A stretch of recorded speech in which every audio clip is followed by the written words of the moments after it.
Bonjour à toutes et à tous. Je vais juste me permettre d'arrêter la transcription, voilà, pour que ce soit beaucoup plus fluide pour tout le monde. On est ravis de vous accueillir aujourd'hui pour ce nouveau webinaire dédié au recrutement. Alors, ce webinaire sera dédié vraiment au recrutement dans le cadre de l'OETH, qui est l'obligation d'emploi des travailleurs handicapés. Webinaire qui est à nouveau co-organisé par la GFIP. On a le plaisir d'avoir Marc Terris avec nous et sa collègue Laura. Cap Emploi également et donc l'APEC, l'association pour l'emploi des cadres. Au cours de ce webinaire, nous allons parler des différents dispositifs proposés par les partenaires du handicap pour recruter ou maintenir les personnes en emploi, les personnes en situation de handicap. Je remercie Lina et Hitachi pour leur témoignage, voilà, de leur pratique au sein de leurs structures respectives. Donc, je suis Martine Moderly, je suis consultante relations entreprises à l'APEC et je suis ravie et honorée de co-animer ce webinaire donc avec Marc Terris et Laura Lanzone de la GFIP et François Demaillard de Cap Emploi. Bon, venez vous présenter quand même. Voilà. Marc, voilà. Enchantée. Laura Lanzone, ravie. Et François, voilà, qui vous fait un petit Bonjour. coucou. Voilà, merci à vous voilà, pour cette co-organisation.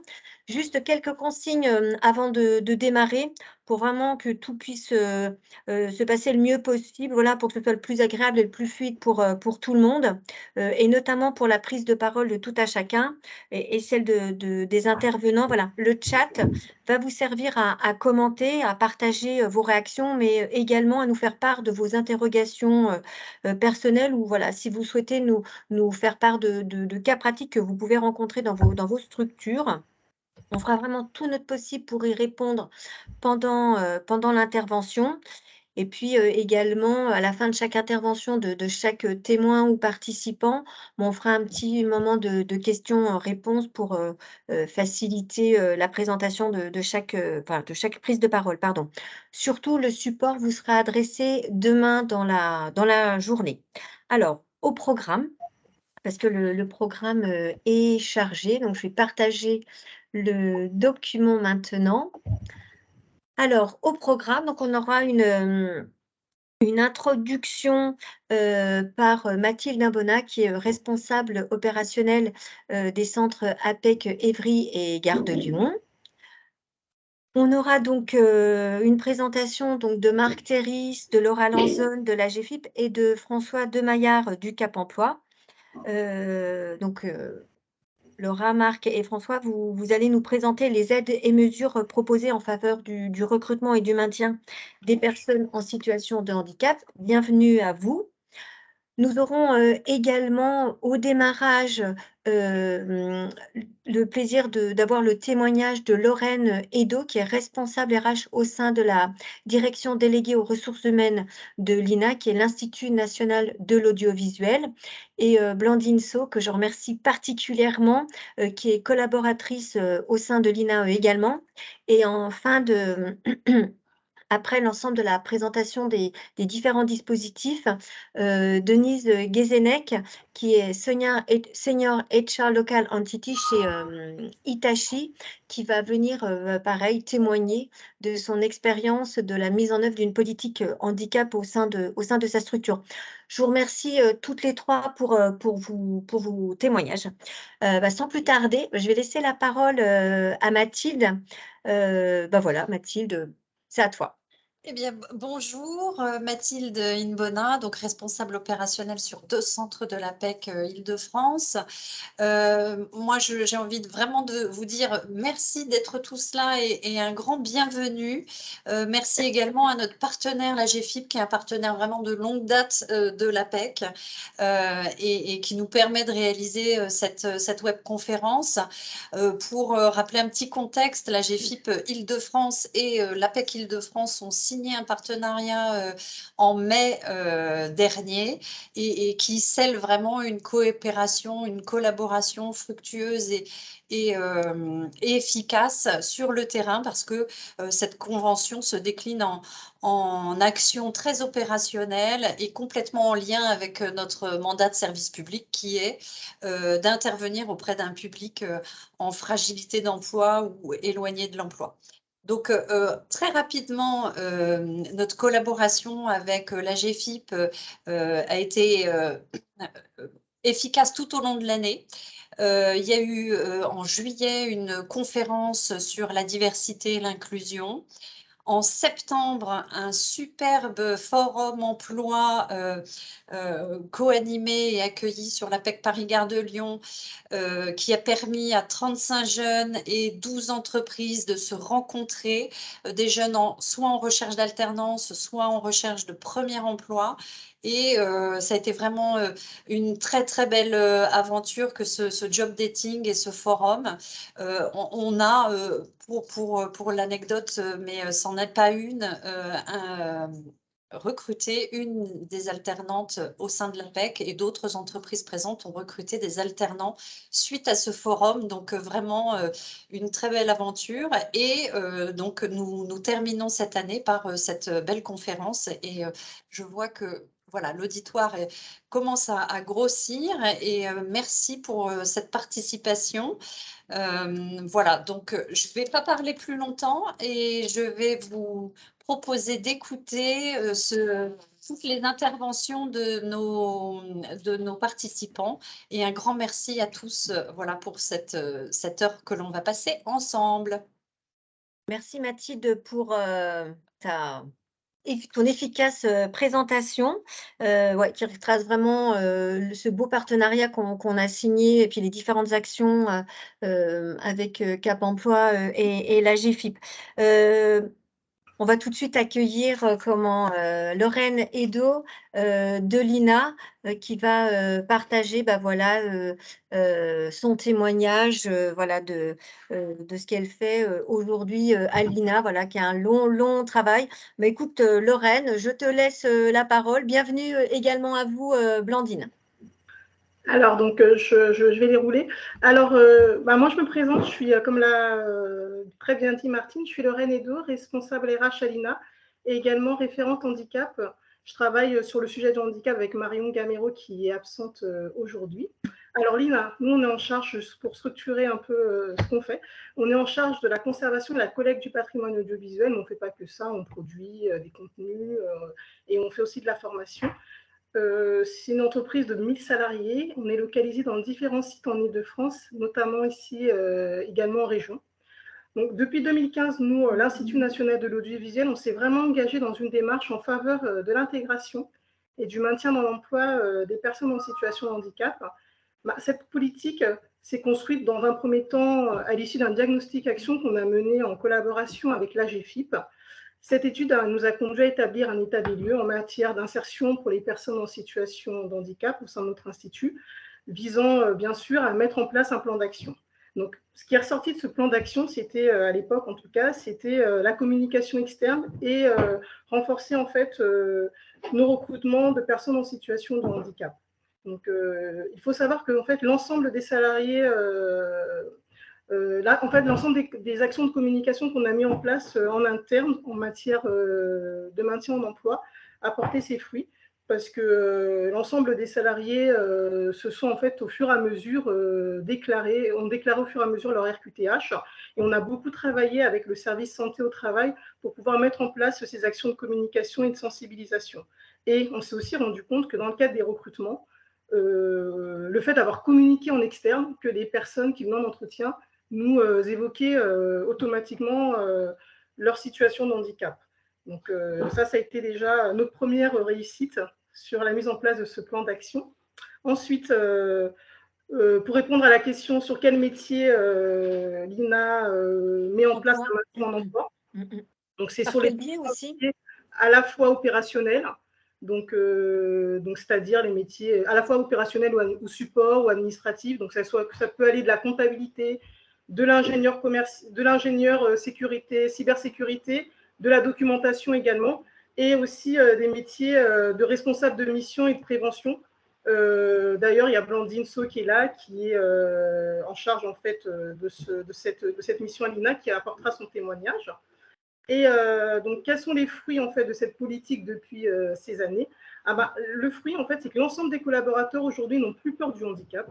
Ils acceptent facilement les personnes en situation de handicap, donc au sein du collectif de travail. Et pour arriver en fait à ce résultat, il faut vraiment accompagner les équipes en associant vraiment la médecine du travail et les partenaires externes, tels que le Cap Emploi, la GFIP. Cela permet en fait de lever les préjugés et de comprendre réellement la situation du handicap de la personne concernée, sans pour autant qu'elle soit stigmatisée au sein du collectif de travail. Donc ça, c'est déjà important. Pour les managers, la finalité est de faire évoluer la culture et les pratiques managériales au cœur de l'entreprise et faire une meilleure intégration des différences et une valorisation des compétences tout au long du parcours professionnel. Donc ça, ça a été pour nous, je pense, une réussite. Et quel est l'impact en fait de cette politique handicap sur notre démarche RSE? Cette valorisation est un levier qui a été une différenciation très positive. Aujourd'hui, tous les talents en situation de handicap, en tout cas à l'INA, sont plus que jamais sensibles à la dimension engagée inclusive de notre institut. Et cela se voit à travers les recrutements et à travers aussi les actions de maintien en emploi, qui nous permet en fait de consolider cette politique RSE. Je vais laisser après Blandine parler de sa situation, qui apportera aussi son témoignage en tant que salariée de l'INA. Merci Lorraine pour cette présentation de la politique handicap de l'INA. Bonjour et bienvenue à Blandine. Alors Blandine, je vais essayer de vous faire ressortir en évidence. Est-ce que je vais y arriver? Ça, déjà, vous êtes où, Blandina? Vous êtes là. Bienvenue. Ça va? C'est pas trop. Je sais que vous avez le trac. Ça va bien se passer. Vous allez voir, on est juste entre nous, on n'est pas nombreux, tout va bien. Je vous laisse vous présenter, Blandine, tout simplement, puis j'ai quelques questions prévues pour vous. D'accord. Donc, je m'appelle Blandine So, je suis responsable prévention au sein de la DRH de l'Institut national de l'audiovisuel, comme tout à l'heure Lorraine l'a abordé. Et je suis contente d'avoir été invitée, d'être parmi vous aujourd'hui, même si il y a du stress. Oui, non, mais vraiment, c'est adorable de votre part. Blandine, on s'est rencontrés il y a pas si longtemps que ça. Est-ce que vous accepteriez de nous parler de votre handicap? Parce que moi, je vous ai rencontré dans un cadre spécifique. Oui, tout à fait. Oui, je suis d'accord pour en parler. Je suis autiste Asperger. Je vais vous dire ce que ça apporte pour moi, l'autisme. C'est déjà au niveau sensoriel. J'ai une hypersensorialité de tous les sens, donc le bruit qui est beaucoup plus développé par rapport à tout un chacun, je l'entends assez fort. La luminosité qui peut me déranger. L'odorat aussi, le toucher, j'ai du mal à ce que les gens le touchent. A contrario, j'ai une hyposensibilité. Par exemple, je ressens moins la faim, la douleur, le froid, le chaud. Ça peut avoir des avantages parfois. Les autistes sont réputés pour leur perfectionnisme, leur sensibilité, voir les détails aussi, un respect des règles, du droit, une mémoire logique, une objectivité, une honnêteté aussi. Je ne fais pas exception, j'ai ces qualités, j'en suis heureuse finalement.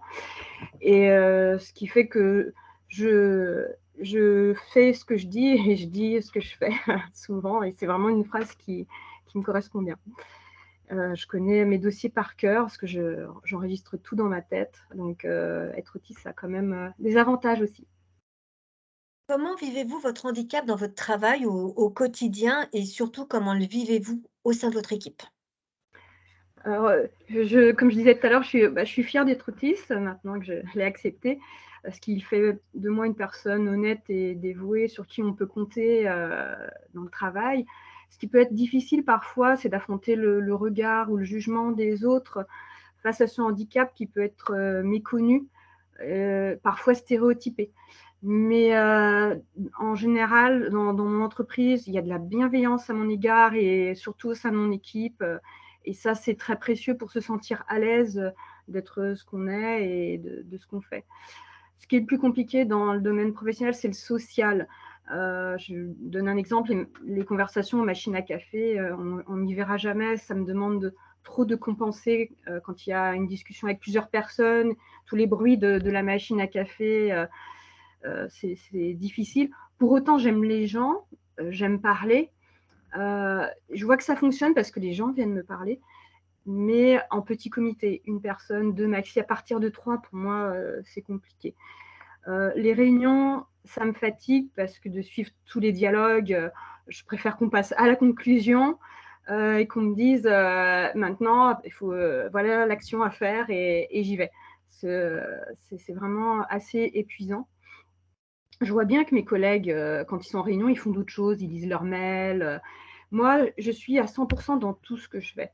Et quand je suis interrompue dans une tâche, je redescends à 0%. Et il faut que je remonte à 100% pour être au top. Et ça engendre pas mal de fatigue et ça me demande beaucoup d'investissement. J'ai eu un aménagement de poste au sein de ma direction. Je bénéficie d'un bureau individuel dans lequel je peux m'isoler du bruit, des odeurs, des interférences aussi, comme je vous disais tout à l'heure, où si on m'interrompt, je perds ma concentration et c'est plus long à reprendre. Et ça me permet de donner le meilleur de moi-même et aussi dans mon travail pour faire les tâches qui me sont confiées dans la prévention. Et je suis heureuse que mon entreprise m'ait donné tous ces moyens. Ouais. Quel conseil, Blandine, est-ce que vous pourriez donner à une entreprise pour accompagner au mieux une personne, qui a un handicap non visible? Alors, je sais que la plupart des gens ont des a priori sur un handicap. Quand on donne le nom de handicap, on s'imagine des choses. Alors, je dirais d'essayer de ne pas juger et de se renseigner sur ce qu'est ce handicap, les conséquences que ça peut avoir dans le travail et surtout dans les tâches qui sont confiées à la personne en situation de handicap. Peut-être se faire aider du médecin du travail parce que parfois les médecins quand même connaissent pas mal de handicap et peuvent aider l'entreprise et les managers. Et surtout, je dirais d'être dans la communication avec la personne en situation de handicap parce que c'est elle qui connaît le mieux ses besoins, ses limites et ses compétences. Et parce que c'est pour ça qu'on l'embauche, c'est pour les compétences avant tout, plus que pour son handicap. Un énorme merci, Blandine. Vous êtes Merci. débarrassée, c'est fini. Je coupe ma caméra. Merci, parce que je sais que c'était important pour vous aussi de témoigner. Voilà, Tout à fait. voilà, de pouvoir en parler, de laisser la parole, de vous laisser la parole. Je sais que ça vous a pris énormément d'énergie. Oui. Donc, voilà, je vous en suis énormément reconnaissante. Je vais juste vérifier le chat s'il y a des questions pour vous. Vous avez des bravos, des merci, donc voilà, voilà, au moins c'est Oui. terminé. Maintenant c'est bon. Merci. Merci beaucoup. On va laisser la parole. Y a-t-il des questions peut-être pour Lorraine également dans le chat? Non, bah, je vous propose qu'on cède tout de suite la parole à François Demaillard de Cap Emploi. François, Très bien, oui, je te voilà, partage le document. parfait. Laisse-moi un quart de seconde et je te donne la main.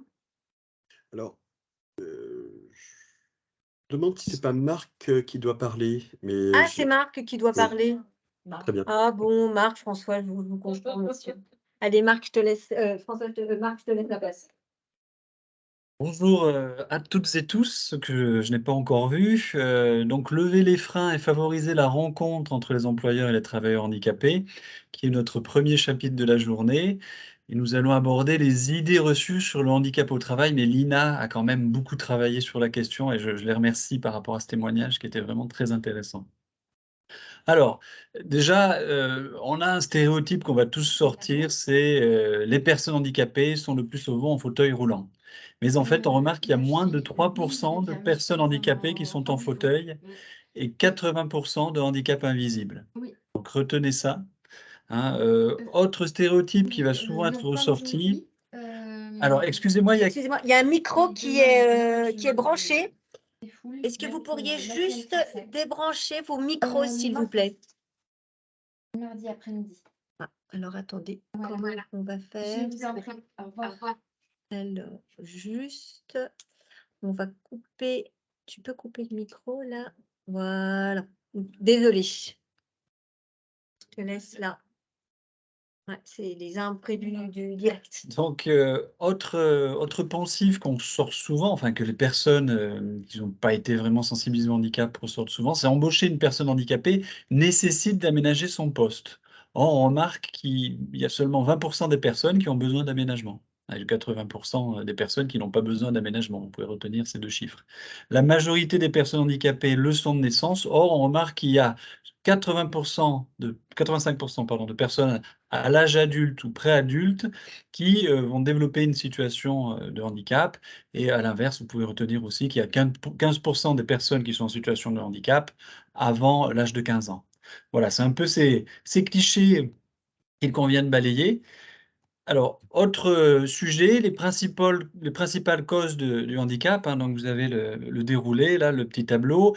Les accidents de la vie, accidents de la route, accidents domestiques. Donc, vous voyez, on est bien sur les 85% qu'on a vu avant, ou les 15%, hein, moins de 15 ans et plus de 15 ans. Les maladies liées à comportement à risque, alcool, tabac, drogue, la mauvaise alimentation, les maladies chroniques. Donc il y en a une ribambelle, hein, si j'ose dire. Bon, on ne va pas toutes les citer là, mais il y a le cancer, les troubles cardiovasculaires, le diabète, la maladie d'Alzheimer, Parkinson, la maladie de Lyme, la sclérose en plaques, la maladie de Crohn et aussi les dépressions. Les accidents du travail ou maladies professionnelles, hein, donc l'asthme, les allergies, les TMS, la perte d'audition, le burn-out, les maladies liées au vieillissement et puis enfin les maladies génétiques, parmi les principales causes. Alors, vous avez une diversité de situations de handicap et une diversité de familles. Chaque famille est représentée par un picto, hein, vous le voyez. Historiquement, on a tous en tête le picto de la personne en fauteuil roulant qu'on va retrouver sur les places de parking et autres. Mais en fait, il n'y a pas, comme vous l'avez vu, il y a moins de 3% de personnes en fauteuil roulant et le fauteuil roulant représente la famille des handicaps moteurs, qui ne sont pas que les personnes en fauteuil roulant, hein. Ça peut être les lombalgies, les troubles musculo-squelettiques, les rhumatismes, les AVC aussi qui entraînent des paralysies, hein. Bon, ça, c'est assez logique, le fauteuil avec l'handicap moteur. Les maladies invalidantes, on l'a vu tout à l'heure, hein, l'embolasme, les allergies, le cancer et bien d'autres. Le handicap psychique, alors, ce sont donc les névroses, addiction, dépression, le burn-out fait partie du handicap psychique qui dérive de maladies mentales, en fait. Le handicap auditif, là, je crois que c'est clair pour vous, hein, on parle de personnes malentendantes. Le handicap mental, à ne pas confondre avec le handicap psychique, retenez essentiellement que c'est la trisomie 21. Le handicap visuel, hein, pour les personnes malvoyantes, là, je crois que c'est clair pour vous aussi. Et le handicap cognitif, retenez que ce sont les troubles dyslexie, dyspraxie, et aussi les troubles du spectre autistique. Donc, il faut surtout pas trop confondre, on a tendance à le faire, handicap cognitif, handicap psychique et handicap mental, qui sont trois choses différentes, comme je l'ai expliqué. Donc il y a une nécessité, vous voyez, pour, connaître un peu, ces nuances, de sensibiliser en entreprise. C'est un peu la première étape qu'il faut faire, hein, comme l'a dit, de façon très claire Lina. Parce qu'on est tous concernés, on peut tous basculer d'un jour ou l'autre en situation de handicap par rapport à un accident de la vie, un accident de la route ou autre. Et puis, il n'y a pas de généralité, il n'existe pas une forme de handicap, mais une quantité de handicap et aucun métier n'est incompatible avec le handicap puisqu'il faut mettre en place une compensation. Tout handicap peut être compensé. Et plus que de handicap, on peut parler de situation de handicap au travail. On n'est pas tout le temps handicapé au travail, on est en situation de handicap à un moment donné, sur une tâche particulière ou peut-être pas d'ailleurs, il va falloir compenser ce handicap. Donc les conséquences liées à ces stéréotypes, à ces pensifs, c'est qu'il y a pas mal de personnes qui ne se déclarent pas au sein du travail, par peur. hein. Les actions de recrutement et de maintien dans l'emploi sont aussi parfois limitées parce qu'il y a des points de vue dépréciatifs là-dessus de la part de certaines entreprises et des taux d'emploi qui malheureusement ne sont pas toujours élevés, qui sont nettement en dessous des 6 dans pas mal de structures. Donc il faut libérer la parole et parler handicap en entreprise, si on devait, conclure. Alors parler handicap à tous les niveaux, hein. Bon, il y a la direction générale, bien sûr, qui doit prendre la chose au bras-le-corps, les ressources humaines, puisque ceux qui s'occupent du recrutement et du maintien dans l'emploi, les encadrants aussi, les managers qui doivent être mis au courant, l'ensemble des équipes pour savoir comment se comporter avec une personne en situation de handicap ou tout simplement par rapport aussi à son parcours de vie, pour faire, une déclaration et se savoir en situation de handicap et puis la médecine du travail, les représentations du personnel et on pourrait parler aussi d'autres services. Ça peut être, le service de la paye compta parce que c'est eux qui vont déclarer le handicap, le service de la communication bien entendu, également aussi, le service des achats responsables pour sous-traiter, auprès, des entreprises du secteur protégé. Hein, voilà, on voit que ça touche beaucoup de services au sein de l'entreprise. Alors je vais laisser la parole à François, hein, sur les mesures engagées. Je laisse peut-être prendre la main, je reviendrai. C'est toute une technique. Voilà. Voilà. Donc, François. Alors, attends, François. Il faut que je te désigne. Je prie de m'excuser. La technologie. Bah, François, tu peux commencer. Je vais te donner les droits. très bien, parfait. Donc voilà.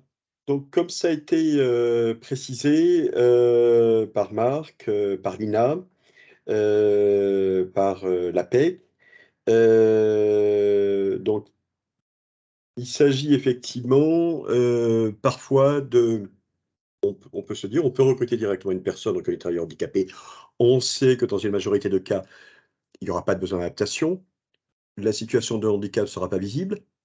Et d'ailleurs, la majorité des recrutements sont dans des entreprises, des PME de moins de 20 salariés, qui recrutent une personne sur ses compétences. Et c'est un recrutement comme un autre. On peut aussi, dans le cas d'une politique plus générale, préparer les esprits,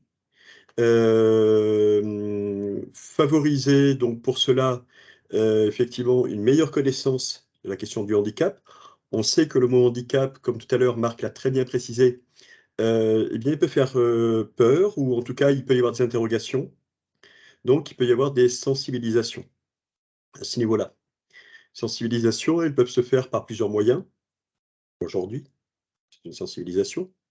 De ce type-là. Ça peut être des sensibilisations d'entreprise, il y a beaucoup de modalités. Il peut y avoir, à l'occasion, par exemple, de la semaine pour l'emploi des personnes handicapées qui vient de se passer, et il y a plein d'autres occasions dans l'année, et il n'y a pas besoin d'occasion pour parler du handicap. On peut utiliser, par exemple, certains événements pour apporter des témoignages, pour lancer des actions de communication. Il peut y avoir aussi, moi je le regarde, par exemple, des entreprises qui régulièrement vont diffuser des informations, par exemple, pour la journée du diabète. C'est l'occasion de parler de diabète et situation de handicap et des solutions que peut apporter l'entreprise. Pour une autre journée. Des journées sur des situations, il y en a pas mal dans l'année. Voilà, je donne quelques exemples. Vous avez le duo D, qui était, à l'occasion de la semaine pour l'emploi des personnes handicapées. Peut-être que plusieurs d'entre vous ont accueilli pendant une journée des personnes en situation de handicap en binôme et souvent on s'aperçoit de 2 choses. D'une part, c'est très positif dans l'entreprise parce que ça permet à des personnes de discuter avec des personnes en situation de handicap et finalement de s'apercevoir que c'est, juste comme tout un chacun, normal. Deuxième chose, ça permet aussi aux personnes qui sont en situation de handicap, d'une part, de découvrir un métier ou de confirmer un poste. Et très souvent, comme les accueils sont très bien faits, c'est extrêmement valorisant pour les personnes de savoir que, eh bien, il y a des attentes les concernant. Quand on est demandeur d'emploi, parfois, on peut, à un moment donné, avoir une baisse de morale. Moi, j'ai remarqué cette année, on a eu 180 personnes suivies par le Cap Emploi qui étaient en duo D. Les retours sont excellents. Et parfois peuvent même peut même aboutir sur les embauches. Une personne qui était en comptabilité et qui aboutit sur une embauche. Donc, l'IDOD. Tout au long de l'année, vous avez des actions similaires. On peut mettre en place des stages, des immersions professionnelles. Tout au long de l'année, ça peut se faire. Le duo-D, c'est un jour dans l'année. Chose importante, dans les entreprises de 250 salariés, il y a une obligation d'avoir un référent handicap. Il va avoir un rôle en interne d'information et d'accompagnement. Mais évidemment, il ne s'agit pas de réserver cette situation qu'aux entreprises de 250 salariés. Évidemment, dans beaucoup de situations, le responsable RH a une connaissance particulière ou n'en a pas, mais se rapproche du Cap emploi local. Je vais en profiter pour vous expliquer ce que c'est que le Cap emploi. Ou se rapproche de la GFIP, ou se rapproche de l'APEC, ou se rapproche d'un organisme de sa médecine du travail et dit, là j'ai une situation un petit peu problématique, comment je peux la traiter? Eh bien, il y a un réseau d'acteurs qui est coordonné entre eux et qui vont vous soutenir dans la démarche. Donc, il ne s'agit pas du tout d'être un spécialiste, il s'agit juste de se dire, on a une personne, on a une difficulté particulière, qu'est-ce qu'on peut mettre comme solution? Eh bien, vous êtes entouré d'un réseau de spécialistes sur le recrutement ou sur le maintien dans l'emploi. Les Cap emploi, on va le voir un petit peu ensuite, mais sont des acteurs spécialisés sur la question de l'emploi des personnes en situation de handicap, que ce soit pour le recrutement ou le maintien dans l'emploi, ou également le conseil en évolution professionnelle. Et on travaille de manière très étroite avec le Pôle emploi et naturellement avec la GFIP. Et on travaille avec l'APEC, puisque vous avez vu à plusieurs reprises, on a, depuis le début de l'année, travaillé avec l'APEC sur des sujets, le job dating, entre autres. Pour la GFIP, ça c'est effectivement, Marc tout à l'heure pourra apporter quelques précisions. La GFIP a toute une offre de services extrêmement intéressante sur la professionnalisation des référents, un réseau de référents handicap. Il y a plein de choses super qui se passent pour monter en compétences, des formations et plein de choses à la mesure, mais une demande particulière, on traite sans que vous avez besoin d'être formé. Je laisserai tout à l'heure, ou peut-être que Marc, tu vas évoquer la question des conventions, parce que il y a cet aspect convention, c'est peut-être l'occasion que tu en parles. Il va en parler tout à l'heure. Il va en parler Oui, tout à l'heure, donc je ne le développe pas. J'en parlais tout à l'heure. Il en parlera tout à l'heure, François. Je ne le développe pas. Alors, je n'arrive pas à passer la slide suivante. Ah, c'est magique. Donc, une question qui va se poser, c'est la question de là, à un moment donné, je recherche une personne, mais j'ai du mal à trouver. Premièrement, il faut savoir que eh bien, les personnes reconnues de travailleurs handicapés, dans le Pôle emploi, vont représenter en moins de 10% des demandeurs d'emploi. Premièrement, on est sur une partie plus restreinte. Ensuite, si je veux rechercher des personnes à Bac plus 5, vous avez environ, quand on regarde les Bac plus 5, les personnes à Bac plus 5 au Pôle emploi, c'est 2% des personnes à Bac plus 5. Quand je veux recruter quelqu'un qui a un CAP, c'est 12%. Quasiment une personne sur 10 qui a un CAP est reconnue travailleur handicapé. Donc, selon la population, selon le ciblage des candidats, eh bien, je vais naturellement eh bien, faire des efforts plus ou moins précis, plus ou moins importants, et je vais me rapprocher d'acteurs. Je travaille avec beaucoup d'entreprises dans le domaine du nettoyage, dans le domaine de la distribution. Il y a quand même pas mal de candidats, un peu naturellement, qui vont arriver. Je travaille aussi avec beaucoup d'entreprises dans le domaine, par exemple, de l'informatique, des ESN. On sait que déjà, c'est compliqué de trouver la personne qui a la bonne connaissance du logiciel. Mais quand on est sur une population plus restreinte, il va falloir agir différemment. Et là, il y a différentes solutions. Donc, premièrement, agir avec le Cap emploi, agir avec un certain nombre d'acteurs pour le sourcing, la GFIP, des cabinets de recrutement également. Il y a des salons. Tout à l'heure, on a parlé d'un salon qu'on avait organisé à l'APEC. Donc, il y a un certain nombre d'actions à ce niveau-là. Je vais apporter quelques informations. Mais il s'agit d'avoir un effort régulier et continu, et ça paye. Voilà, en termes de résultats. Alors, François, je vais oui, passer à la slide suivante. voilà. Voilà. Alors, Je vais faire un focus sur l'alternance. L'alternance est un excellent moyen de répondre à l'obligation d'emploi. C'est un excellent moyen, bien sûr, parce que tout le monde a des politiques alternance, en tout cas en général, donc de recruter des personnes reconnues travailleurs handicapés dans les projets ou de créer des projets spécifiques. Alors, il faut savoir que seulement 1% dans le secteur privé des alternants sont reconnus travailleurs handicapés. Donc, il y a une grosse marge de manœuvre. Vous avez environ 9000 alternants. On pourrait voir le verre à moitié vide, le verre à moitié plein, que 1%, mais le chiffre a doublé en 3 ans. Donc, près de 10 000 personnes en alternance sont reconnues travailleurs handicapés. Du CAP au Bac plus 5. Et pour information, pour ceux qui veulent recruter des alternants, vous aurez mon mail à la fin. Je diffuse un book de candidature, ou via l'APEC, peu importe. Et j'ai une vingtaine d'alternants de Bac plus 2 à Bac plus 5 qui recherchent des postes actuellement. Vous avez des mesures assez incitatives que vous connaissez, les 8 000 € de l'État. À partir du 1er janvier, ça sera 6 000 €. Et les mesures de la GFIP que l'on va voir juste après. Donc, vous avez vraiment des mesures incitatives qui vont faire baisser le coût du travail à ce niveau-là, entre des mesures des aides de la GFIP qui sont complémentaires et la baisse de la contribution. Dans les CFA, ils ont aussi des mesures pour bien accompagner les personnes. Premièrement, un référent handicap dans les CFA qui va vous accompagner, qui va accompagner la personne sur la compensation du handicap et qui pourra rechercher des solutions et faire appel au Cap emploi si c'est nécessaire sur une expertise particulière. Donc, vous avez vraiment des ressources en externe pour l'alternance entre le CFA et le Cap emploi pour être accompagné. Également, des financements de la part des OPCO et de la GFIP pour compenser le handicap, que ce soit dans l'entreprise ou dans le CFA. On passe à la slide suivante. Quelques informations. C'est écrit petit, hein, je ne sais pas si vous voyez bien. Mais une petite astuce que je vous donne, si vous voyez tout petit, vous appuyez sur CTRL et votre roulette, et vous allez voir, ça va grandir la partie de l'écran. J'ai grandi contrôle, hein. normalement, ça se voit pas? Alors là, tu as grandi, c'est super. Voilà. Mais on peut l'avoir à sa main quand on est sur Teams aussi. Alors, mais là, c'est parfait. Donc, aide exceptionnelle, on vient d'en parler. Aide de la GFIP, 4 000 € si c'était un contrat en alternance en CDI, c'est plutôt rare, mais 1 500 pour un contrat de 12 mois ou 2 500. Et c'est cumulable.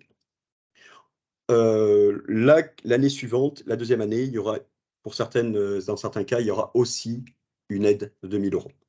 Je te propose qu'on passe à la slide suivante, Martine. Là, on va juste baisser un petit peu la taille, parce que ça déborde un petit peu. Donc, sur les contrats d'apprentissage, les contrats de professionnalisation, vous avez des aides de la part de l'État, 8 000 €, différentes modalités. Des aides de la GFIP qui sont un peu plus importantes, 2 500 € pour un CDD, 4 500 pour un CDD de 24 mois, 4 500, et des aides qui se cumulent avec celles du Pôle emploi. Donc, vous avez beaucoup d'aides. Ces aides, on a un document, ce document pourra vous être transmis. On l'actualise régulièrement. Si vous avez besoin d'une évaluation, moi, je fais des évaluations pour les entreprises par rapport aux situations. Mais vous verrez, c'est assez simple à faire le cumul, puisque ces aides sont cumulables pour la plupart d'entre elles. Donc, on a vraiment une baisse du coût du travail très intéressante avec toutes les aides d'AGFIP et les aides de l'État. Je te propose qu'on passe à la slide suivante. Vous avez également complètement quelque chose de différent, mais qui est très intéressant, qui se développe de plus en plus. Vous avez des entreprises adaptées. C'est quoi une entreprise adaptée? C'est une entreprise qui a un agrément de la part de l'État et qui va embaucher au moins 80% de personnes en situation de handicap. Eh bien, ces entreprises adaptées peuvent proposer des CDD tremplins et mettre une personne en travail dans vos entreprises qui va pouvoir travailler sous la responsabilité de l'entreprise adaptée, monter en compétences. Il y a des gros programmes qui sont mis en place sur des formations en informatique notamment, mais pas que. Et donc, vous pouvez vous rapprocher de la GFIP ou des Cap emploi ou de l'APEC parce qu'on a des solutions innovantes qui marchent très bien. Quand on a un petit peu du mal à recruter, beaucoup de solutions peuvent exister aussi de façon complémentaire. Je rajouterai aussi des formations préalables au recrutement. Vous connaissez certainement, pour certains, ce qu'on appelle les préparations opérationnelles à l'emploi. On a un certain nombre de solutions qui peuvent se mettre en place. Je te propose qu'on passe à la slide suivante. Alors, politique inclusive, je voudrais juste vérifier que c'est moi qui fais la suite. C'est bien moi qui fais la suite. Je te propose qu'on passe à la slide suivante. Merci. Donc, il y a une obligation d'emploi pour les entreprises de 20 salariés et plus, qui font que si l'entreprise n'a pas atteint le seuil de 6%, il va y avoir une contribution à verser qui sera versée à l'URSSAF et ensuite l'URSSAF le reversera à la GEFIP. La loi a privilégié l'emploi direct, CDD, CDI, alternance, stage, intérim. Vous pouvez aussi faire d'autres actions comme la sous-traitance au secteur protégé, différentes actions. Le principal mode de réponse de la part des entreprises, c'est l'emploi direct. Avant tout, CDI, CDD. L'alternance commence à se développer beaucoup. L'intérim est une part qui aussi est présente. Pour adapter les postes, vous aurez des aides de la GEFIP. Il faut savoir aussi que sur votre contribution, vous pouvez aussi avoir des déductions de la contribution qui pourront permettre aussi, dans certains cas, d'adapter un poste. Il y a différentes solutions. Et là, vous pouvez vous dire, mais quelle est la meilleure solution? C'est très simple. Vous contactez la GEFIP ou vous contactez le Cap Emploi, on vous donnera la bonne solution, la mieux adaptée. C'est ça, on fait des acteurs de terrain qui sont là pour vous aider et vous accompagner.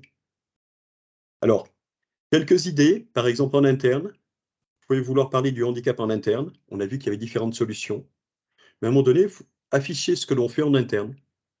Afficher des données sur notre pourcentage de personnes reconnues travailleurs handicapés, créer une page intranet, donner des informations à travers ce que l'on fait en lien avec la RSE.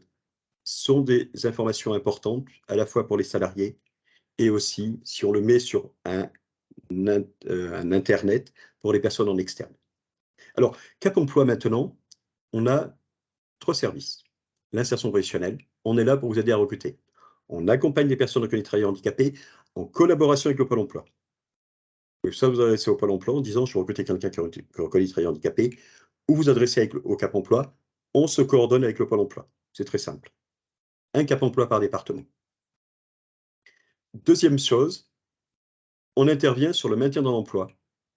Vous avez un problème avec un salarié, problème de santé, vous contactez votre Cap emploi local, on vous aidera dans votre recherche de solutions. Vous avez un salarié qui voudrait évoluer professionnellement, à titre en dehors du plan de formation, Cap emploi propose le conseiller d'évolution professionnelle. Vous contactez le Cap emploi local, on orientera la personne vers le bon Cap emploi.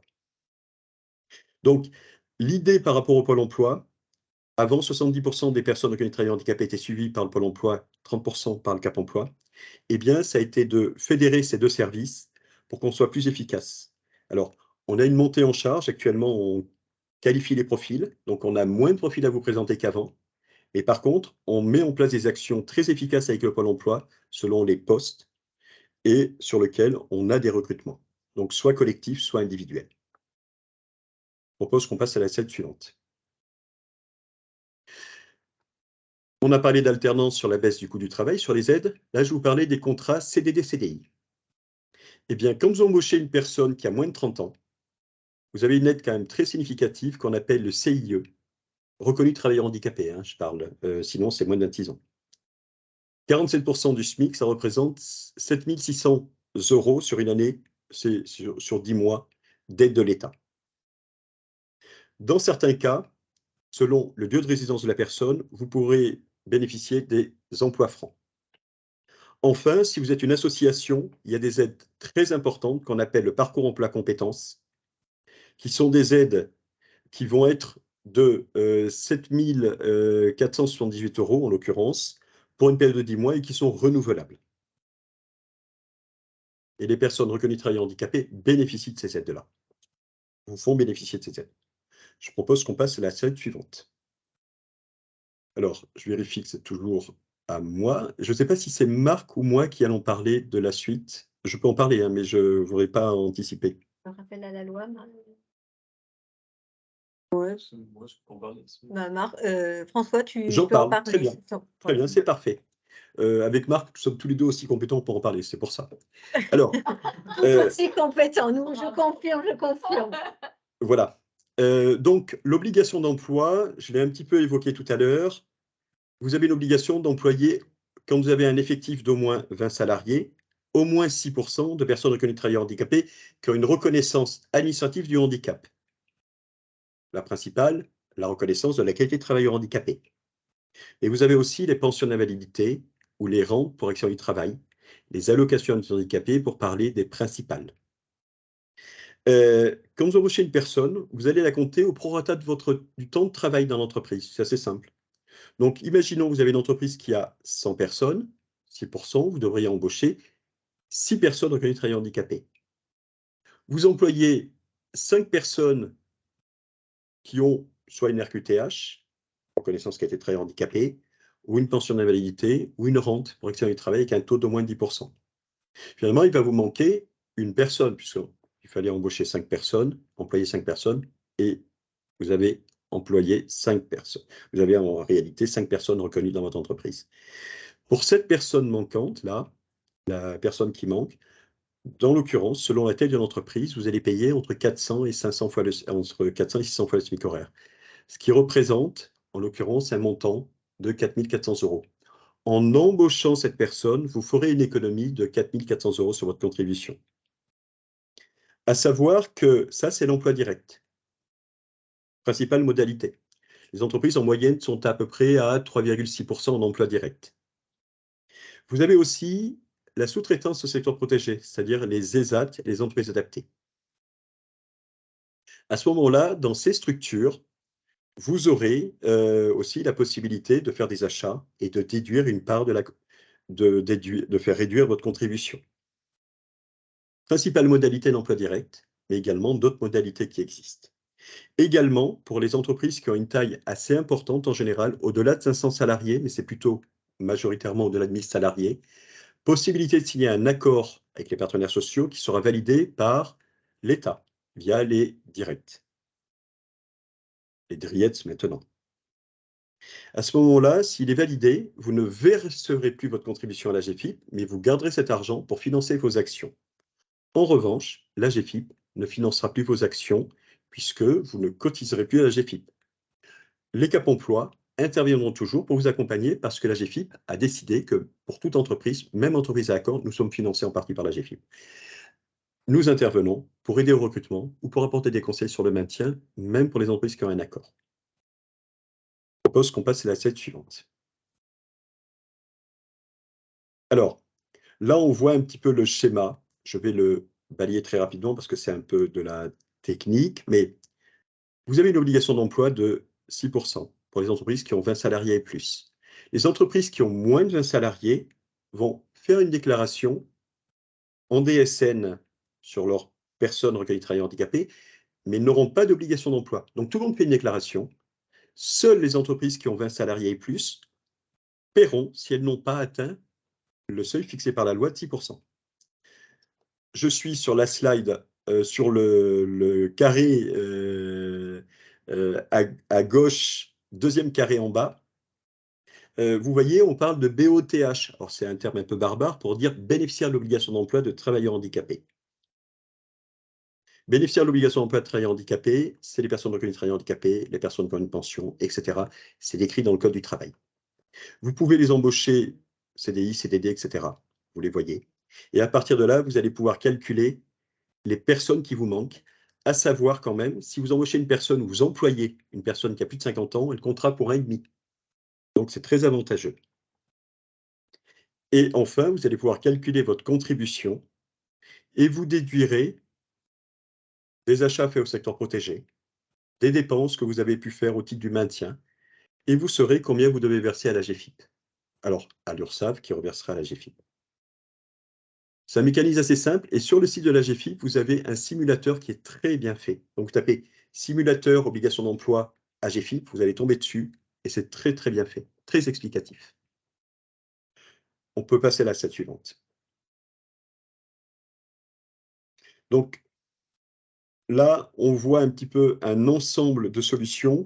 Si tu peux juste diminuer, et là, je crois qu'il y a Marc Marc, qui je va vais te prendre. passer la parole parce Ouais. que c'est Oui. plus de ta partie. Voilà, merci. Donc, merci beaucoup François pour cette présentation très claire. Et donc je reprends la parole pour vous parler un petit peu de l'offre de service de la GFIP, qui est complémentaire de celle de Cap Emploi, puisqu'on travaille main dans la main. Et donc en fait, on a une offre de service qui repose sur plusieurs piliers. Et la base au début, quand on va rencontrer l'entreprise, c'est ce qu'a exprimé Lina, c'est qu'on va essayer d'analyser sa stratégie. Et on va proposer de réaliser un diagnostic. Alors, il y a possibilité de réaliser un diagnostic action, c'est-à-dire que vous allez rencontrer un conseiller de la GFIP qui va vous proposer de sous-traiter cette action à un consultant qui lui-même va rencontrer pendant l'espace de 3 mois les principaux protagonistes de votre entreprise liés à la question du handicap, donc le DRH ou la DRH, les instances de représentation du personnel, le service de la communication. Le consultant va essayer de créer un groupe de travail, il va regarder votre antériorité liée à votre politique handicap sur le plan de la communication, du recrutement, du maintien. Il va dresser un plan d'action. C'est ce dont a parlé Lina tout à l'heure. Et on l'a fait aussi avec Hitachi qui prendra la parole tout à l'heure. Donc ce plan d'action, ben, ça va vous permettre d'avoir une stratégie liée à la politique d'emploi handicap dans votre entreprise. Et ce diagnostic action, bien, il peut donc déboucher au bout d'un certain temps, sauf si l'entreprise est très mature et après le diagnostic action, on peut aller directement dessus. Ça peut déboucher sur la signature d'une convention avec la GFIP ou sur la signature d'un accord agréé. Donc la convention avec la GFIP, on va reprendre votre plan d'action que vous avez fait dans le cadre du diagnostic action, on va le chiffrer ensemble et on va, pendant une période de 2 ans à peu près, prendre en charge 50% du montant de ce plan d'action, hein, en moyenne. Donc ce plan d'action, on va contractualiser dessus, en fait, dans le cadre de la convention, et il faudra qu'on contractualise sur des axes forts, c'est-à-dire les axes forts, ça va être le recrutement ou le maintien dans l'emploi. Ça peut être dans le recrutement, par exemple, eh bien l'alternance, hein, mais on ne va pas contractualiser sur la sous-traitance ou sur la communication. Ces axes pouvant entrer en complément des axes forts, maintien et recrutement. Donc, vous avez aussi une autre possibilité, hein. Bon, pendant la convention, bien sûr, vous avez un accompagnement du conseiller AGFIP et de toute la galaxie, du monde du handicap avec Cap Emploi, en tête, je dirais. Et vous pouvez sinon, faire un accord agréé. Donc, François l'a expliqué un petit peu, c'est quelque chose de différent. Vous avez besoin aussi de faire un diagnostic action. Et vous allez signer en fait un accord agréé avec la DRIET, donc l'organisme, la structure qui dépend du ministère du Travail, l'organisme déconcentré du ministère du Travail en région. Cette DRIET va contractualiser avec vous pendant 3 ans et pendant ces 3 ans, vous n'allez plus payer de contribution à la GFIP, mais cet argent que vous auriez dû payer à la GFIP, cette contribution, vous allez devoir la reverser dans des actions dédiées au handicap. Donc il va falloir trouver une balance, un effet en tout cas d'équilibre entre le montant de votre plan d'action et le montant de ce que vous auriez dû payer en matière de contribution à la GFIP pour que les deux, si vous voulez, communiquent. En revanche, pendant, donc, François l'a exprimé, la durée de cet accord agréé qui dure 3 ans et qui est renouvelable une fois, vous n'avez plus accès au service de la GFIP. Hein, vous pouvez y avoir accès si vous dépassez pendant la durée de votre accord les 6% de taux d'emploi, mais bon, ça arrive quand même assez rarement, c'est pour ça que les entreprises signent un accord. Donc ça, c'est l'étape 1, analyser la situation. Vous pouvez aussi faire appel à l'autodiagnostic de l'État. Hein, l'État a mis en place un autodiagnostic handicap. Si vous tapez autodiagnostic handicap sur un moteur de recherche classique, vous allez le trouver. C'est plus simple qu'un diagnostic action. Vous avez une trentaine de questions que vous pouvez auto-administrer vous-même et cela peut générer un mini plan d'action. Ça peut être utile comme premier étage, comme première échelle de votre diagnostic, mais le diagnostic action est quand même indispensable si vous voulez mettre en place une politique handicap digne de ce nom, je dirais.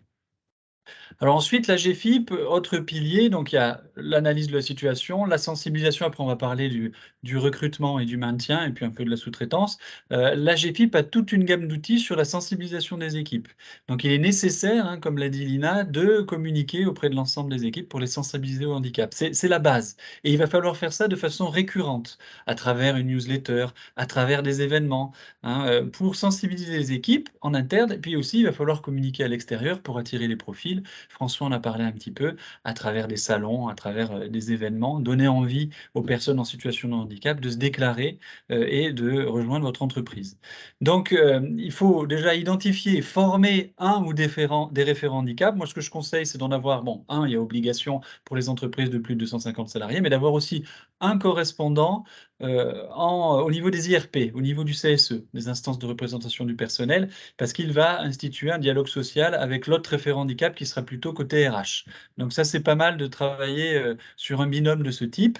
Et puis la GFIP va vous accompagner avec des outils de sensibilisation et de formation. Donc on a des outils ludiques.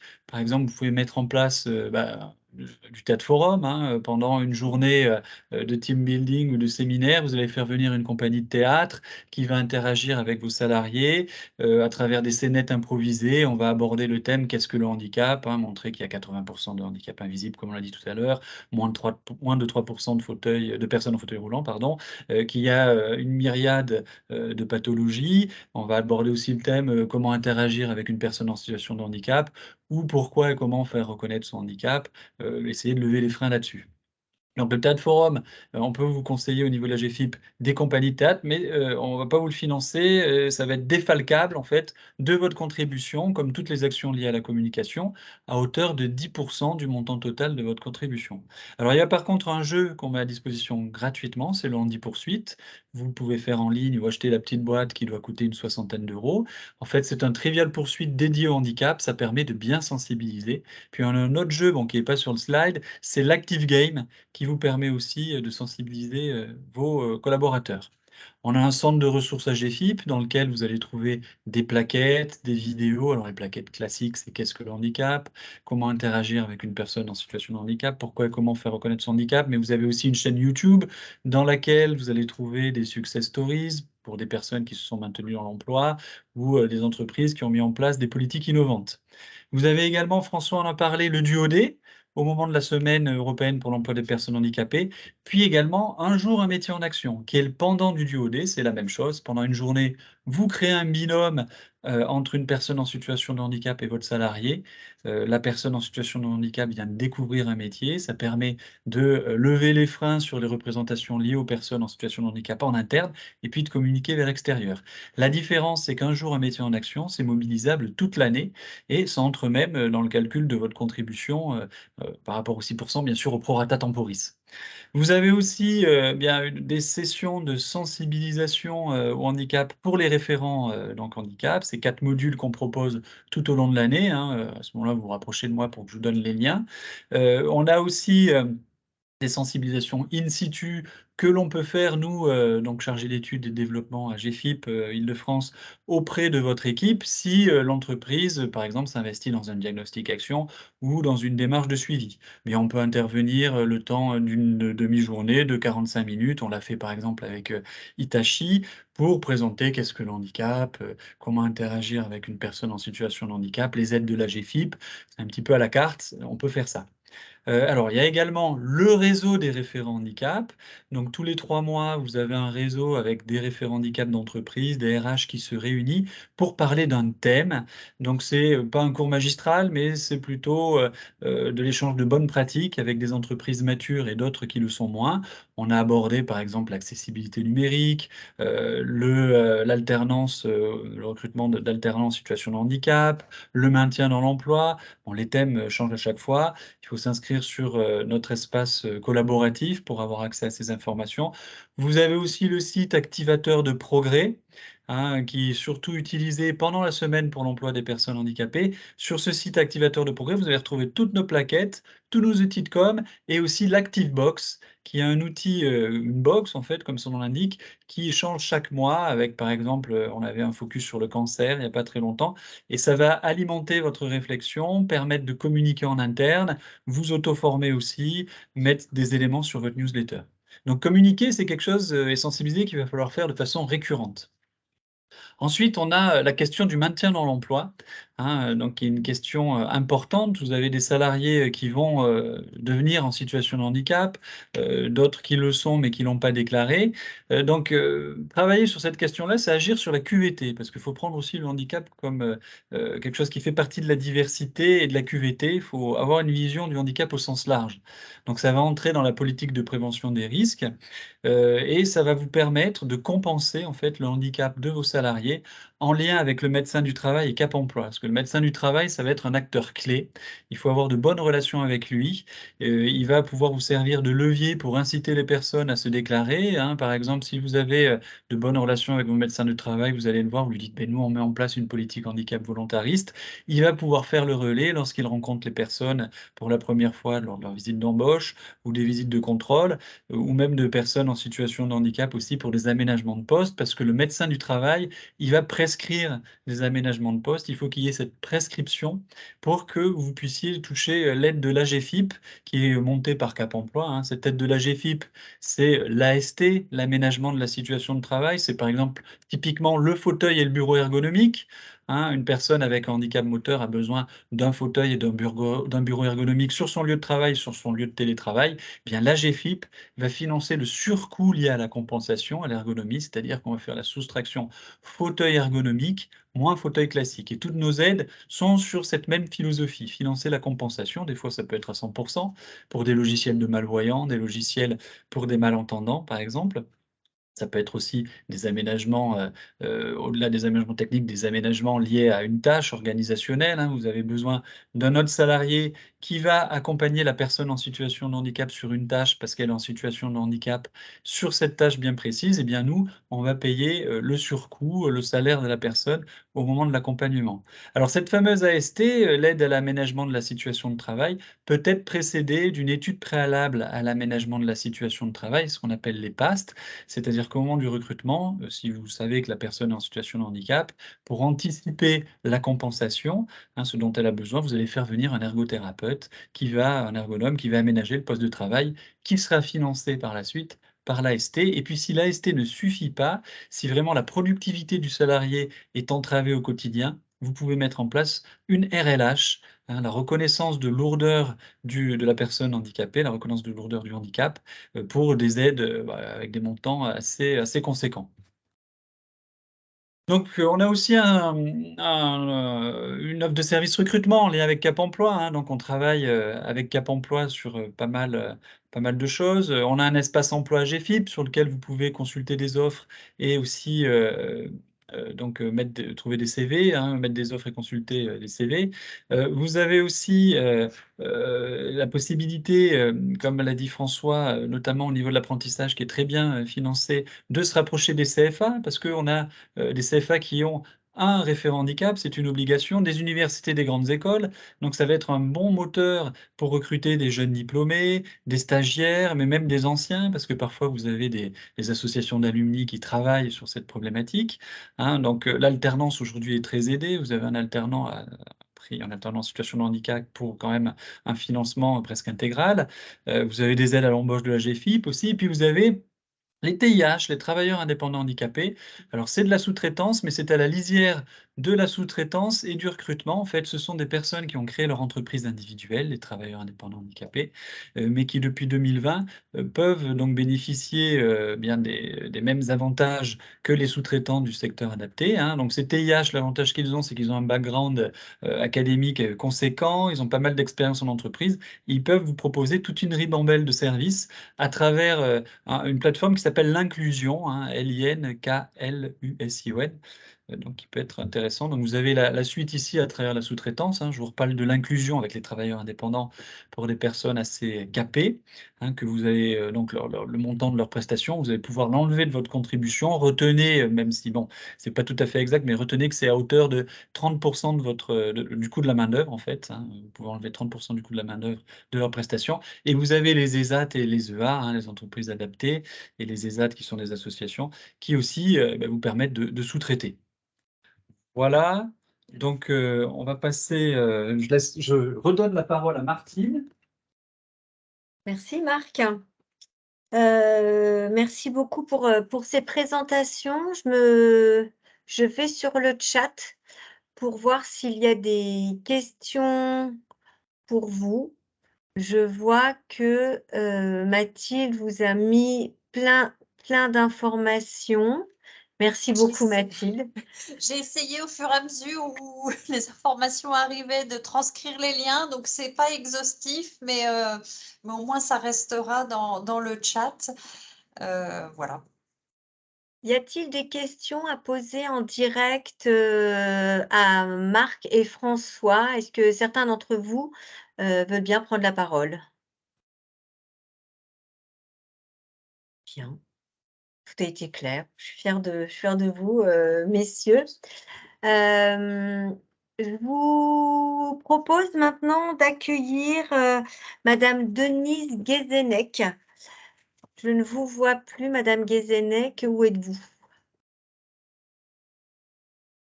Ah bah si, vous voilà. Je vous vois, ça y est. Je vous Vous entends m'entendez? plus. Je vous entends très bien. Parfait, très, très bien, merci. Merci beaucoup. Bienvenue à vous, madame Guézennec. Oui. Je vous laisse la parole. Voilà, vous êtes notre second D'accord. témoin. Vous venez un petit peu en complément, de ce que du témoignage de Lina, qu'on a bien compris était très rodé, à la mise en œuvre dans la mise en œuvre de sa politique handicap. Vous, je crois que votre situation est un petit peu, plus en amont, en tout cas, voilà, je vous laisse vous présenter, Tout à votre fait. poste, votre ancienneté chez Hitachi, D'accord, voilà, oui. d'accord. Et puis voilà, et le sujet du handicap au sein de votre structure. Voilà, effectivement, donc moi je ferai moins un scope sur le recrutement, mais j'aurais je dirais une expérience un peu plus récente effectivement dans le domaine et je vous apporterai mon expérience d'une manière plus générale sur la mise en place de notre politique handicap. Donc Denise Guézennec, effectivement, je suis, responsable de la gestion administrative du personnel au sein de la société Hitachi Rail en France, hein.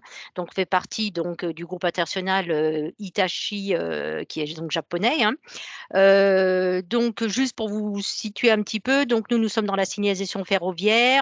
On développe des technologies et des systèmes de signalisation pour la conduite des trains. Et nous avons en France, à peu près 625 personnes qui sont réparties sur, 3 sites. 3 sites totalement différents puisque sur les Ulysse, nous avons davantage les fonctions support et l'ingénierie.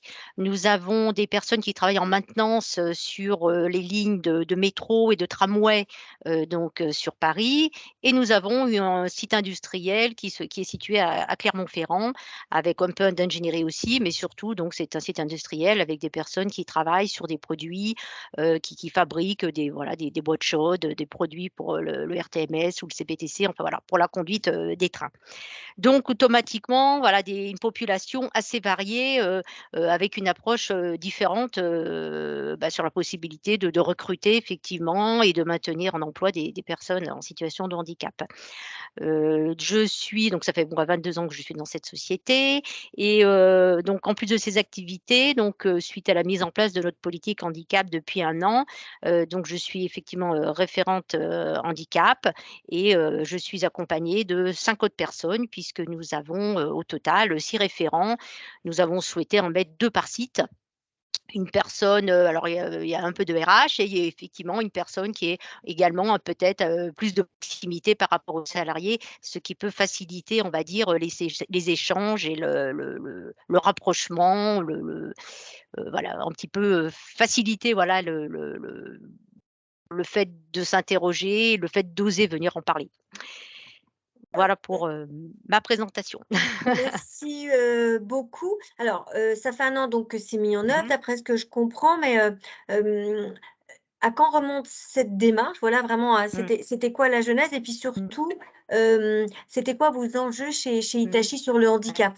Ouais. Alors, on est conscient depuis quelques années effectivement qu'il y a quelque chose à faire dans ce domaine et donc c'est, effectivement en 2018, où on était, vraiment certains qu'il fallait évoluer, par rapport, déjà à l'évolution de la réglementation, l'évolution aussi, sociétale, hein, puisqu'on en entend de plus en plus parler et on s'est dit: «Faut vraiment qu'on lance ce projet», un petit peu, je dirais dans la continuité de notre démarche, sur le développement, de la culture d'entreprise et également de la diversité. Donc on a commencé à se poser des questions en se disant bon, quel investissement, qu'est-ce qu'on peut proposer de manière individuelle ou de manière collective? Comment est-ce qu'on peut mobiliser, donc nos salariés? Comment est-ce qu'on peut sensibiliser nos collaborateurs à cette question d'emploi, de personnes en situation de handicap? Comment l'entreprise peut-elle s'engager et favoriser l'intégration donc et le maintien, de ces personnes. Enfin voilà, un petit peu toutes ces questions. Donc c'est vrai qu'on a pas mal, on s'est pas mal renseigné, on a suivi un petit peu des matinales aux Échos, on a, recueilli les conseils, du groupement interprofessionnel de la métallurgie auquel nous adhérons. Nous avons eu pas mal d'échanges avec, la GFIP et voilà, donc au fil de tous ces échanges nous avons, conclu qu'il serait intéressant de faire un diagnostic action.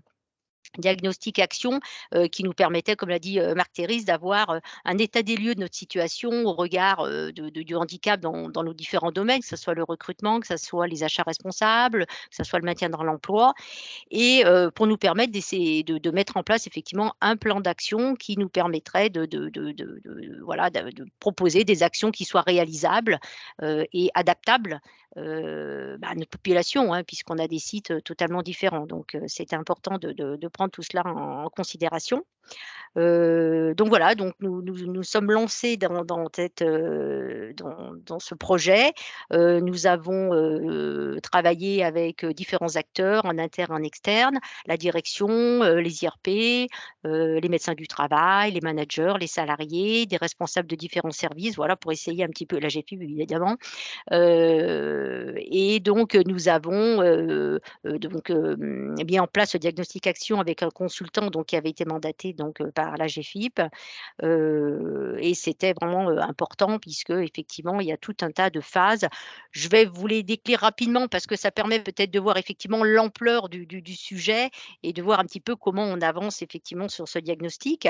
Donc nous sommes passés par le stade d'information de notre CSE, hein, pour, dire qu'effectivement on allait se lancer dans ce projet. On a ensuite créé un comité de pilotage. Il y a ensuite eu, la phase d'analyse de notre existant avec donc, le consultant, une phase d'interview de nos salariés, de nos managers, pour connaître un peu leurs ressentis sur ce sujet, leurs attentes aussi parce que c'est important effectivement que ce soit, une approche participative. Puis ensuite, nous avons proposé, à nos salariés de participer à des ateliers, hein, sur la base du volontariat, et donc sur les grands thèmes, hein, toujours pareil, recrutement, maintien dans l'emploi et achat responsable. Voilà, pour que chacun puisse témoigner, par rapport à, bah, au site, hein, par rapport aux besoins et puis que l'on puisse effectivement essayer de définir des actions qui pourraient être, utiles, à mettre en place.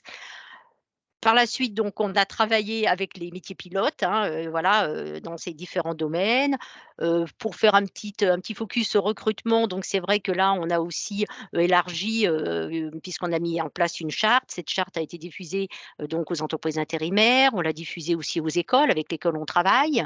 C'est important effectivement de l'ouvrir aussi sur l'alternance. On l'a diffusée avec, nos sous-traitants également avec lesquels on est en relation.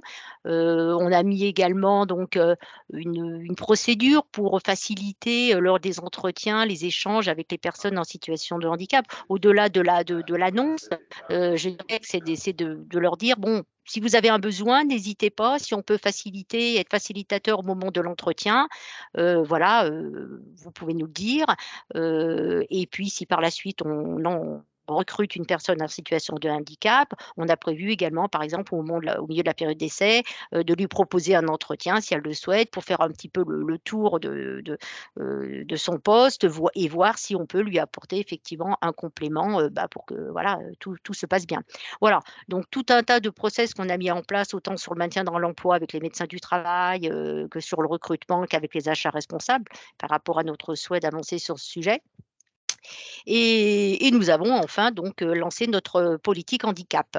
Hem Une chose qui est très importante, c'est effectivement la communication, comme l'a dit, Marc Terris, et donc on a axé effectivement la communication, c'était important pour sensibiliser effectivement, tous les managers et les salariés. Faut effectivement on va dire qu'ils se sentent à l'aise, si on veut qu'ils viennent nous, qu'ils osent parler, et si on veut nous pouvoir derrière leur proposer des solutions, voilà. Il faut arriver à dédiaboliser un petit peu ce sujet et c'est probablement ce qui est un petit peu le plus complexe. Donc voilà, on a avancé, on a préparé le lancement de notre politique handicap. On a, préparé des affiches, on a préparé des livrets un livret, handicap, voilà et on a lancé, cette nouvelle politique, lors de la semaine, européenne, ce qui était effectivement un moment, privilégié pour parler de ce sujet et nous avons également créé un site, intranet dans lequel on met, la documentation et des informations sur le type de handicap, que nous, récupérons sur le site de la GEFI puisque c'est très bien fait.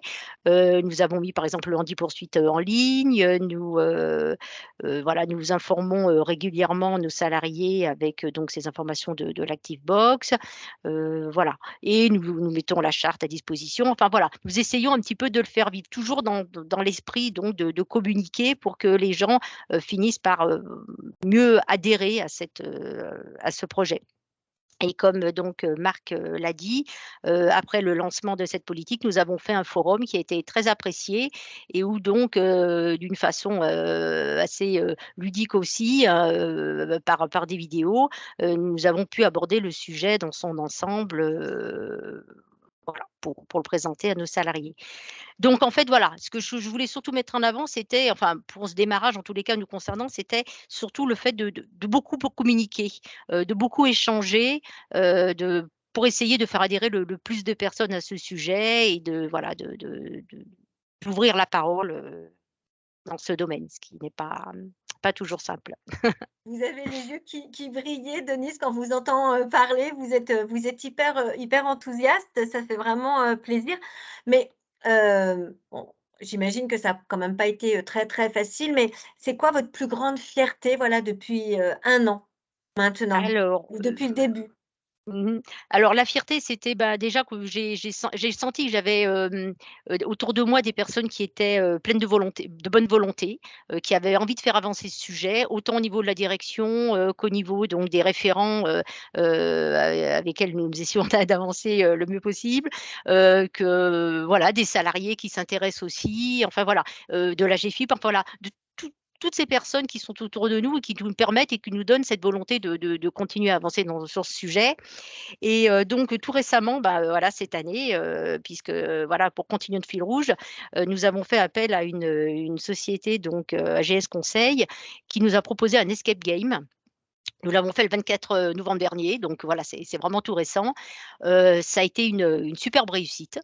Nous avons eu une centaine de personnes donc qui ont, sur les 3 sites, qui ont participé à ce jeu.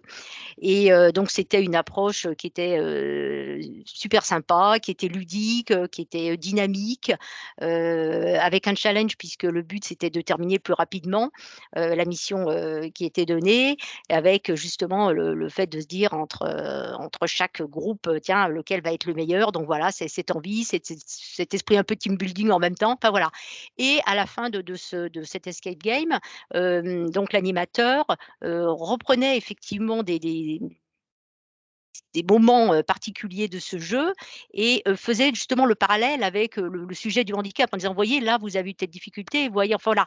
Donc les personnes ont vraiment compris parce qu'ils l'ont vécu et le fait de revenir sur cette situation, i voilà, avec l'entourage parce que c'était important justement d'avoir l'entourage. Donc voilà, c'était quelque chose je trouve de super donc le retour, bah, ça a été, que c'était génial et qu'on n'avait plus qu'à recommencer. OK, d'accord. La direction, bah, était effectivement, satisfaite et puis voilà, bah, c'est encourageant parce que comme je vous disais, c'est un sujet sur lequel il faut de la patience, ça c'est pas facile, hein, de voilà, enfin, comment dire? De faire oser ces personnes, bah, se manifester donc voilà, on espère que petit à petit, ben, voilà, ça on avancera davantage et que, les personnes qui sont dans le besoin oseront venir, nous voir pour qu'on puisse les aider à trouver des solutions. Denise, si vous aviez un conseil à donner à une PME, voilà, qui veut se lancer, c'est lequel? Ou 2 conseils? Alors les conseils, alors je dirais, bah, déjà, se faire aider par des experts. Alors, bah, voilà, nous, la GFIP, hein, qui nous a aidés dans le diagnostic action. Voilà, je pense que voilà, c'est très ample en fait et même si on se dit au début qu'on va être capable de le faire et ben, c'est complexe parce que c'est trop vaste. Donc il faut quelqu'un qui nous dirige un petit peu, qui nous oriente. Je pense que c'est vraiment important. Avoir l'adhésion, de la direction, bah, ça c'est primordial, hein, parce que quand on est, aidé par sa direction, l'écoute est différente, donc ça c'est vraiment, un plus. Après je dirais qu'il faut, effectivement faire une communication bien adaptée à notre population, à nos objectifs, aux attentes de l'entreprise. Parce que si on est à côté, on fait un flop et si on fait un flop, ben, pour le rattraper, je pense que c'est très compliqué. Donc voilà, prendre du temps pour savoir comment, communiquer et puis voilà, bah, notre but comme je disais, c'est d'arriver à dire aux salariés, «Osez venir nous parler», voilà, essayer de lever le frein et puis, essayer au mieux de les accompagner, de les orienter, voilà, pour, favoriser leur employabilité, pour, voilà, les aider sur des démarches, diverses et variées. Voilà, donc en tous les cas, voilà, n'hésitez pas, si vous avez le souhait de lancer une politique handicap voilà, de vous faire, accompagner. C'est, je pense, important et en tous les cas, je regrette pas et c'est vraiment un sujet, vraiment qui me touche beaucoup et voilà, ça fait voilà, ça fait du bien d'avancer sur ce type de sujet et si on peut apporter quelque chose et ben, voilà, c'est super, quoi. Un grand merci, madame, Guézennec, pour votre témoignage. Voilà, très enthousiaste et voilà, on sent que ça vous donne une vraie énergie. Merci. Je vois pas de questions dans le chat. Est-ce que vous souhaitez poser des questions, à madame, Guézennec, tant qu'elle est avec nous? Ou aux autres participants. Mathilde, je vois pas d'autres, il n'y a pas eu d'autres questions dans le chat qui ont été posées? Non, non, il y a eu des Non, partages, il y a eu des d'informations et partages, de très liens. bien. Voilà. Bon. Et bien, en tout cas, bah, je vous remercie, beaucoup pour vos réponses qui sont très pragmatiques, Denise. Voilà, dans le cadre de la mise en œuvre de votre politique, voilà, on voit bien que ça a été quand même un sujet, pas tous les jours facile, hein, voilà. On pourrait même presque faire l'analogie avec franchir l'Everest, voilà. Il faut bien s'entourer, il faut bien s'équiper, il Voilà. faut y aller avec un moral d'enfer. Il faut accepter de tomber par moments, se Mmh. relever avec d'autant plus d'enthousiasme. Mais après voilà, les efforts, récoltés sont la belle hauteur du projet, Tout à fait. mené. Voilà, c'est vrai que c'est quand même, dans votre cas et également dans le cas de Lina, hein, comme le disait, tout à l'heure, Lorraine, notamment où ça donne aussi une vraie énergie. Les Mmh. managers en redemandent, voilà, parce qu'on voit que ça a des vraies vertus, en termes de levier de performance au niveau des Mmh. structures, hein. Et Mmh. puis, Mmh. effectivement, on est tous sensibles, voilà, à un jour, malheureusement, voilà, 85 des handicaps, voilà, bah, arrivent à l'âge adulte. Donc, il faut pas l'oublier que, voilà, on est tous, extrêmement, concernés. On arrive au terme du webinaire. Un grand Martine, merci. ouais, Oui. Ah, Martine, il y avait, on a une question une question. d'Isabelle, Ah, mais voilà, il y a déjà des réponses qui sont partagées. Bonjour, j'aimerais recruter des alternants, porteurs de handicap. Quel canal de recrutement est à privilégier? François. Donc, François, François. voilà, François a répondu dans le chat, mais c'est bien aussi de le redire de vive Oui. voix, François, et merci pour vos belles présentations à tous, très émouvantes et très intéressantes. Voilà, Mais juste pour ceux oui, qui veulent vas-y François. recruter, mon mail est dans le chat Oui. f.demaillard@casemploi75.org. Vous l'aurez aussi dans le document, Oui. mais n'hésitez pas à m'adresser soit pour des questions, soit pour des besoins, un mail et on échangera. De toute façon, je vais vous adresser le support. Il y aura les coordonnées de François, de Marc et de moi aussi, ainsi que de Mathilde. Alors Mathilde ne l'a pas dit, mais elle est référente handicap sur la région Île-de-France. Voilà, à l'APEC, donc c'est quand même, un de ces gros morceaux, au niveau, de la région.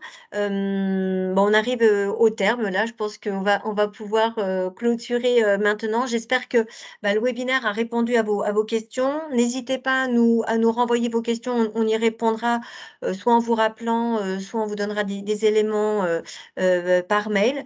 Je vous souhaite tous et à toutes, de belles fêtes de fin d'année. On vous espère nombreux sur nos événements qui sont en train de se programmer pour 2023. Donc, on a déjà programmé deux nouvelles conférences dont les thèmes vont. Voilà, on a déjà les dates. On a 2 forums emploi qui vont aussi avoir lieu sur l'alternance en avril et en septembre. Voilà, donc on sera ravis de vous retrouver l'année prochaine sur de nouveaux événements. Je vous souhaite à tous une excellente fin de journée et à très bientôt. Merci. Merci, Bravo. au revoir. Merci beaucoup. Merci. Au revoir. Au revoir. Merci Au beaucoup, revoir. au revoir. Au revoir. Au revoir.